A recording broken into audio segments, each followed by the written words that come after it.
பரபரப்பான அரசியல் சூழலில் கூடியது தமிழ்நாடு சட்டப்பேரவை. கரூர் கூட்ட நெரிசலில் 41 பேர் உயிரிழந்ததற்கு இரங்கல். 41 பேர் உயிரிழந்த செய்தி அறிந்து இப்பேரவை அதிர்ச்சியும் மாற்றொன்னா துயரமும் கொள்கிறது. துயர சம்பவத்தில் உயிரிழந்தவர்களுக்கு அஞ்சலி செலுத்தும் வகையிலும் மாண்புமிகு உறுப்பினர்கள் அனைவரும் எழுந்து நின்று 2 மணித்துளிகள் அமைதி காக்குமாறு கேட்டுக்கொள்கிறேன்.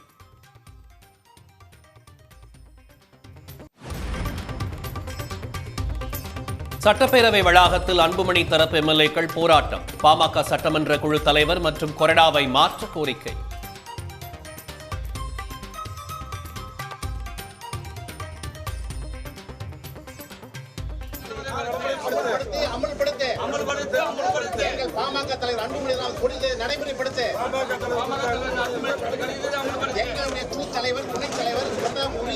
தொடர்ந்து மாண்பு பேரவைத் தலைவர் அவர்கள் ஜனநாயக பொறுப்படி சட்ட முறைப்படி அங்கீகரிக்கப்பட்ட எங்களுடைய மருத்துவர் அன்புமணி ராமதாசனுடைய கடிதத்தை முழுமையாக செயல்படுத்த வேண்டும். ஏனென்றால் குழுவினுடைய தலைவருக்கு உரிய இடமும் ஒதுக்க வேண்டும், துணைத் தலைவருடைய இடம் ஒதுக்க வேண்டும், கொறடாக்குடைய இடம் ஒதுக்க வேண்டும் என்று இந்த நேரத்தில் நாங்கள் வலியுறுத்துகிறோம்.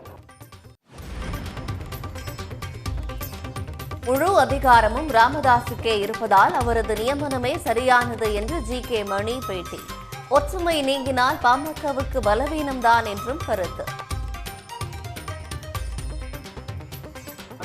ஒன்றுபட்டால் உண்டு வாழ்வு, ஒற்றுமை நீங்கிட நம்ம அனைவருக்கும் தாழ்வு. ஒற்றுமையை பலம்தான் எல்லாருக்கும் பொருந்தாது.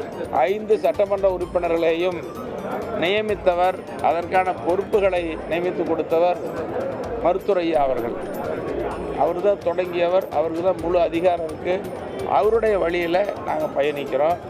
இந்த நிலை ஏற்பட்டது துரதிர்ஷ்டவசம், வேதனைங்கிறது இந்த நேரத்தில் உங்கள் மூலமாக சொல்லிக்கொள்ள விரும்புகிறேன்.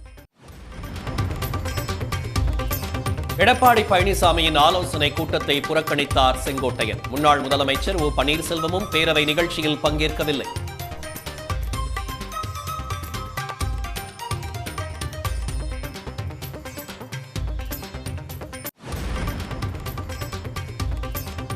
அமைச்சர் துரைமுருகனுடன் எதிர்க்கட்சித் தலைவர் எடப்பாடி பழனிசாமி சந்திப்பு.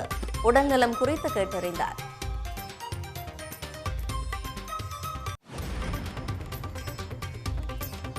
தங்கம் விலை 2 வாரங்களில் சவரனுக்கு 7,720 ரூபாய் அதிகரிப்பு.